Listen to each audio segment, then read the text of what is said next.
ప్రజలెవరూ ఇలా కాంగ్రెస్ కోటేయడానికి సిద్ధంగా లేరు. కానీ ఒక మాట నేను చెప్పాలి, కాంగ్రెస్ బాగలేదని మీకు అర్థమైంది. కాంగ్రెస్ మీద కోపం కొద్దీ ఆయనతో బీజేపీకి ఇట్ట ఓటేసే ఎవరన్నా పేనం మీదకి వెళ్ళి పొయ్యిల పడ్డట్టు అవుతుంది. ఇంకా ఆగమైపోతుంది బీజేపీ వాళ్ళకి ఇట్ట గెలిస్తే. ఎప్పటికైనా ఈ తెలంగాణ ప్రజలకు కేసీఆర్ఏ శ్రీరామ రక్ష, బీఆర్ఎస్ పార్టీయే మన ప్రజలకు శ్రీరామ రక్ష.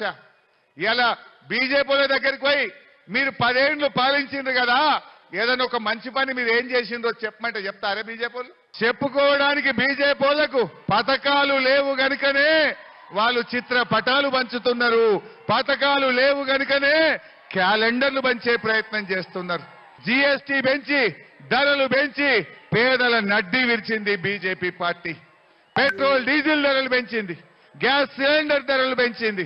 మన తెలంగాణకు ఓ మెడికల్ కాలేజీ ఇవ్వమంటే ఇయ్యలే, ఓ నర్సింగ్ కాలేజీ ఇవ్వమంటే ఇయ్యలే, ఓ నవోదయ విద్యాలయం ఇవ్వమంటే ఇయ్యలే.